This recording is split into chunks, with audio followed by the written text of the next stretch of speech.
그 외에 바앤스피릿쇼라고 이 위스키 좋아하시는 분들의 축제 같은 전시회가 있어요. 오늘 이제 2025년 버전 전시회가 열리는 날이라서 또 와봤는데요. 뭐 들어가 보시죠.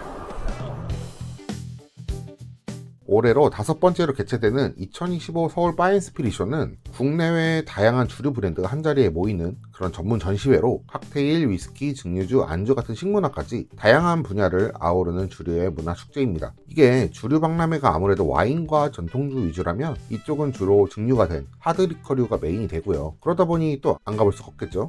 우선 오늘 올리는 영상은 일부러 주로 위스키 그리고 위스키와 같은 라인업에서 비교가 되고 있는 술 위주로 다뤄볼게요. 역시 더 퍼스트 코리안 싱글 몰트 위스키 기원부터 와봐야겠죠. 이번에도 기원은 꽤 큰 부스를 냈는데요.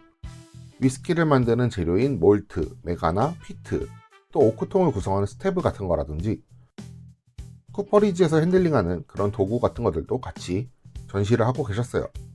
이번에 기원에서 한정으로 출시한 위스키는 모카 스타우트 비어 배럴이고 251병을 생산했는데요. 일자별 분배를 따로 안 해놔서 이게 첫날에 완판이 되어버려서 조금 원망을 샀던 녀석입니다. 이건 나중에 제가 영상에서 한 번 더 맛을 보면서 다뤄볼게요.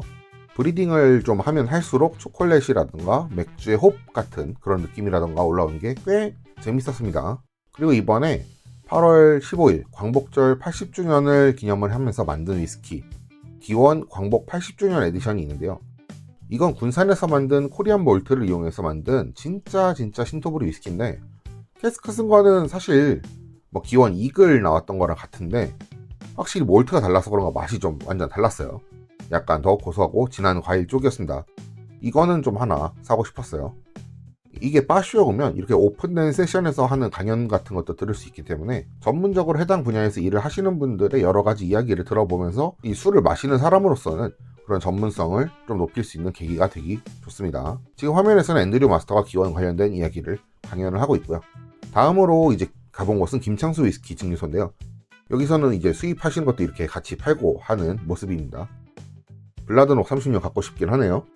김창수 위스키를 제가 막상 여러 가지 갖고 있으면서 아직 다루지 않았던 게 이유가 좀 있었는데 이번 빠셔 때 약간 해소가 돼서 다음번엔 좀 저도 한번 다뤄볼까 하고요. 부스를 오픈하셨다니 역시 김창수 대표님이 나와 계셨습니다. 이게 지금은 빠쇼가 오픈하기 전 시간이라서 사람이 좀 적은 타이밍이었고요. 오픈하고 나면 바틀 구매랑 시음으로 사람이 좀 꽉 찹니다. 단홍도 역시 안 와볼 수가 없죠. 여기도 이번에 대만의 독립병 입자인 아쿠아비테와 협업으로 바틀을 출시를 했는데요. 쌀소주임에도 불구하고 위스키 독립병 입자와 이렇게 콜라보를 할 수 있다는 점이 매우 인상 깊었습니다. 블렌더인 고준님도 보이네요. 지난 주류 박람회 때도 선보였었던 썸머 배치 스피릿이 있어가지고 또 조금 먹어봤는데요. 과일한 스피릿인데 역시 소주라서 이대로 마셔도 너무 맛있었습니다.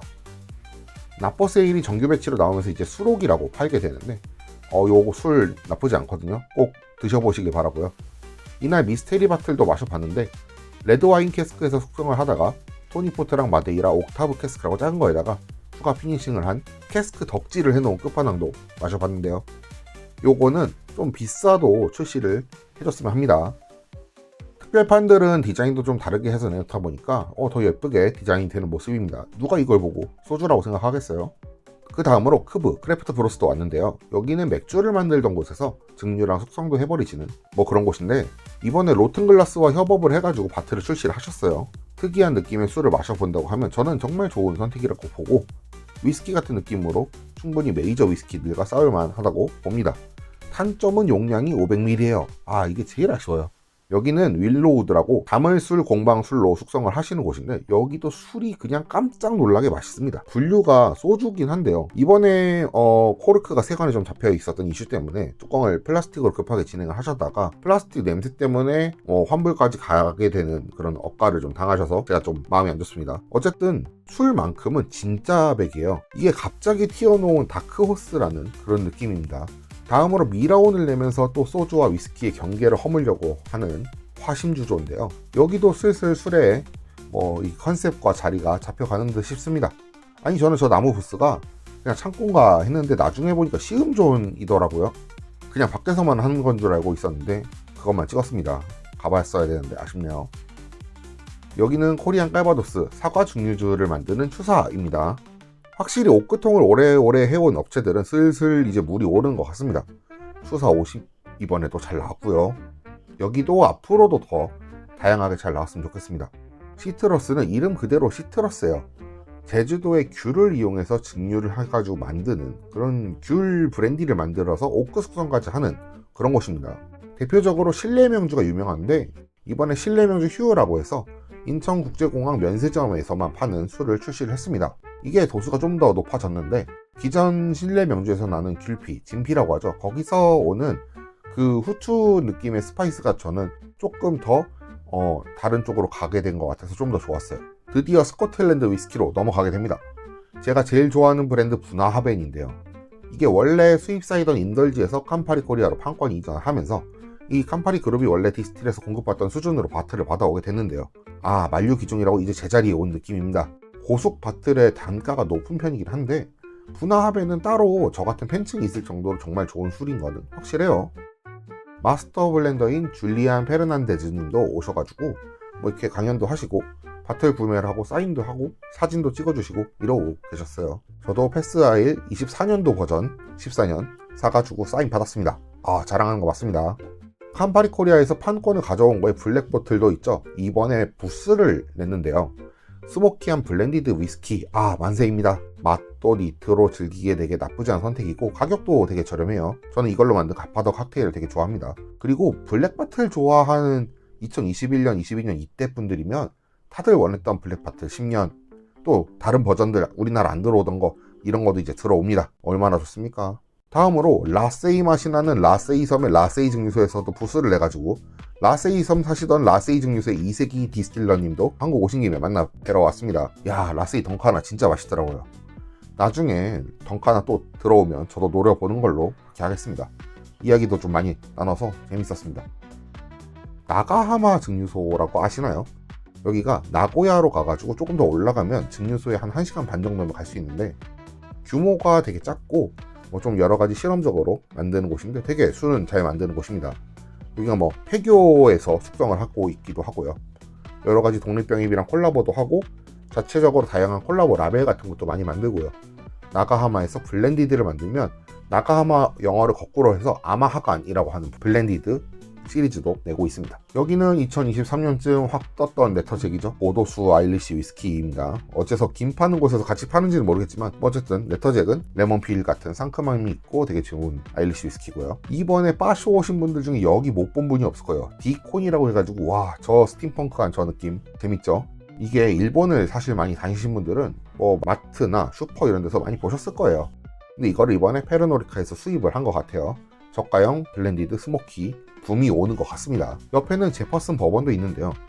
여기는 제가 먹어봤을 때 사워메시 맛이 좀 튀는 버번인데 이건 개인적으로 버번콕을 해봤을 때 진짜 맛있었고요. 가격도 한 6만원 정도, 5, 6만원 정도라서 저렴했습니다. 여기는 버니빌 코리아라고 대만 위스키인데요.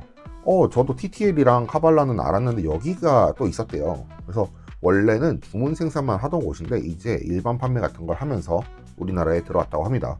가격대도 나쁘지 않고 맛도 그럭저럭 여러가지 이상한 맛이 나는 것들도 있었어요.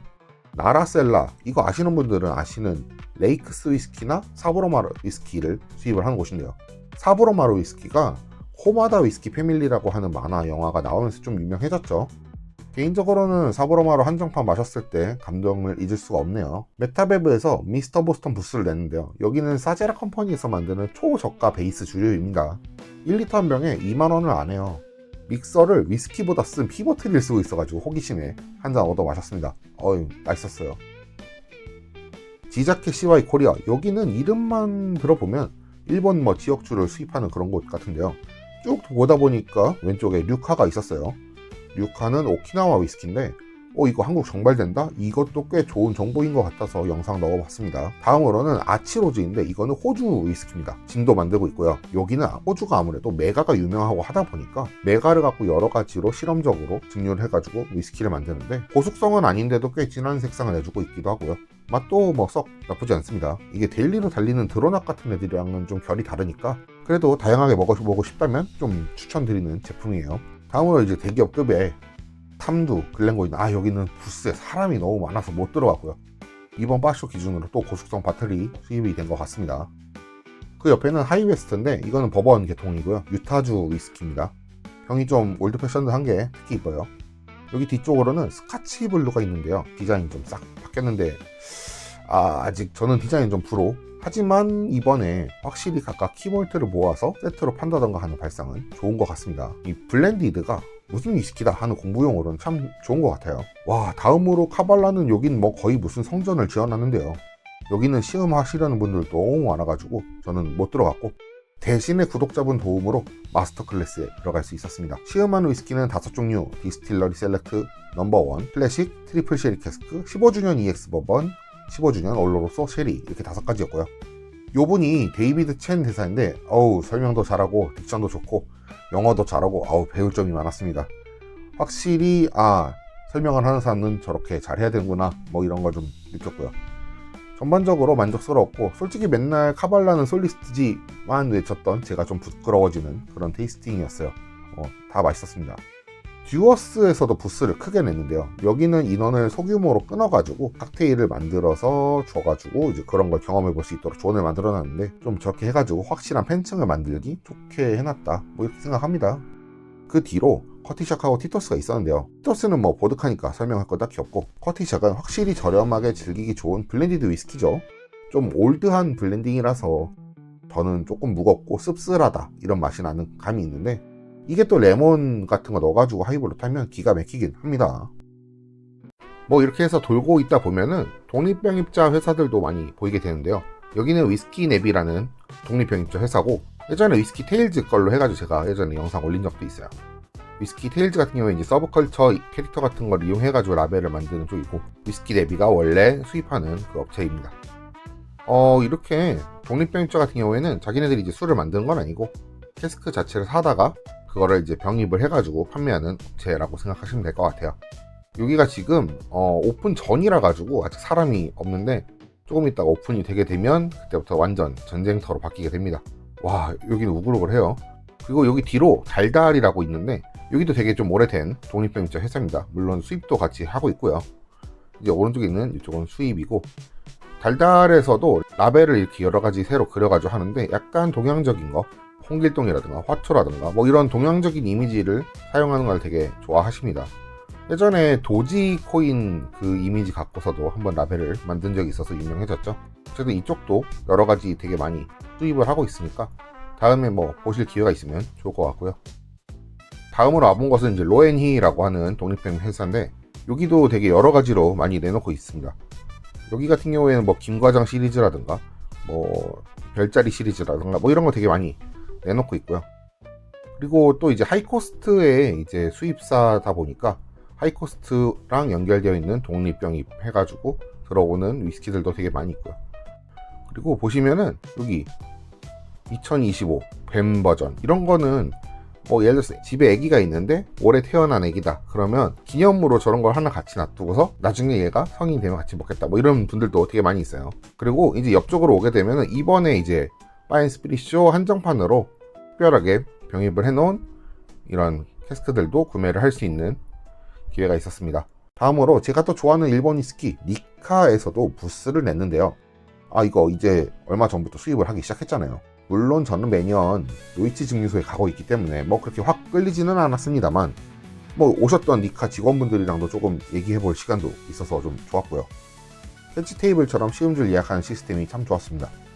가격도 좀 저렴했던 편이고요. 그리고 여기 크로나 킬티라고 신생에 가까운 아일리시 위스키 증류소가 있는데요. 여기는 다른 유튜버 분께서 다녀오셨다고 해가지고 궁금했는데 시간 관계상 마셔보지는 못했습니다. 마지막으로 빼놓은 게 뭐 있나 지나가다가 본 라이트하우스인데요. 여기는 뭐 블렌디드 스카치 위스키인 것 같고 저가 라인업으로 칵테일 기주로 쓰면 어떨까 해서 나온 것 같았습니다. 아니 여기 바쇼 부스 비용이 만만치 않은데 이렇게 낸다? 인지도가 올라갔으면 좋겠습니다. 자, 재미있으셨나요? 우선 위스키 위주로 한번 토파봤는데요. 다음 주에는 나머지 주류랑 안주에 대해서도 한번 정리를 해볼게요. 그래서 오늘 영상 좋으셨으면 좋아요, 댓글, 구독, 알림 설정 해주시면 다음 주에도 빨리 만나보실 수 있을 거니까 많은 성원 부탁드립니다. 그럼 오늘은 여기까지.